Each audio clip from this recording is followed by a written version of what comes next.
Sino po ang mga kasama sa CNA? Hindi namin alam ano po ang CNA.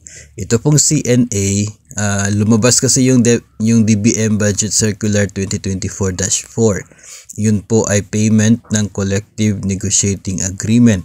So, incentive, CNA incentive po yun, yung binanggit doon sa circular na yun. Medyo marami po yung naintriga nito dahil 30,000 yung amount, maximum amount, tapos by December yung payment. So, sino ba yung eligible dito? Kasali ba tayo? Ganyan. Ang unang-una po, kung babasahin natin yung budget circular, ay nakapaloob po doon yung sagot, no? Una ay dapat yung empleyado, no? Sa bawat agency, meron po silang isang recognized na isa pong grupo ng mga empleyado. Ito din po ay recognized ng Civil Service Commission. Yung grupo ng mga empleyado na yan, madalas natin tawagin na union ng mga empleyado, meron yan silang tinatawag na CNA, Collective Negotiating Agreement with the agency, kung saan po sila empleyado. Yung agency, tinatawag dyan na management. So the union and the management, meron sila dapat CNA, Collective Negotiating Agreement. Doon nakapaloob yung mga responsibilidad ng mga members ng union o kaya mga benefits, something like that. Hindi po ako familiar talaga sa mga contents ng CNA na yan nila. Tapos kapag approve yung CNA, of course nagiging valid yan, no, nare-recognize din po yun ng Civil Service Commission. Ito mga miyembro, eligible members ng grupo ng mga empleyado o mga union, sila ang eligible for the CNA incentive. Pero hindi po nangangahulugan na maximum of 30,000 ay 30,000 automatic yung makukuha po nila. Magsiselos yung hindi po kasama dyan.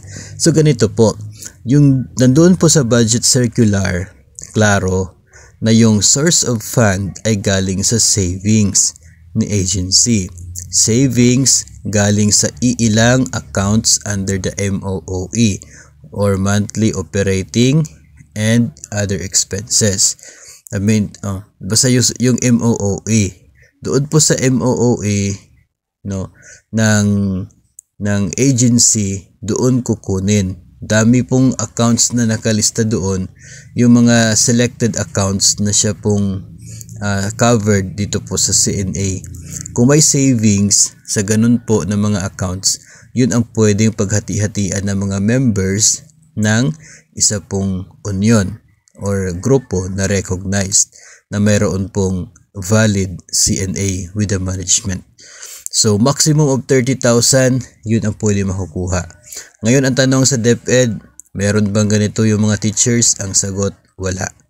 Wala pong grupo ng mga teachers na nationwide na recognized ng DepEd Management at ng Civil Service Commission. So, sino po yung mga eligible ng CNA for DepEd?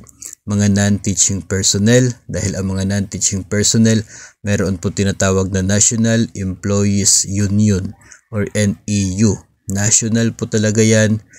Lahat ng mga non-teaching personnel ay members ng NEU at ang NEU ay recognized ng Civil Service Commission at ang NEU ay mayroong valid na CNA with the DepEd Management. Pero as I said po kanina, wala pong 30K kasi nga dependent sa savings ng DepEd, savings sa ilang accounts under the MOOE yung makukuha ng mga empleyado. Yung last time po na natanggap sa pagkakaalala ko ay for the year 2022 at nasa 3,000 pesos, mga ganun po na amount. Yung mga NAU members na yan ay meron din naman po silang binabayaran na monthly dues para po doon sa kanila pong union. Kaya parang bawi lang ng kunti, no? Dahil may mga taon naman na wala talagang natatanggap na CNA kapag ubos yung savings ng agency. So yun po yung sa case ng DepEd.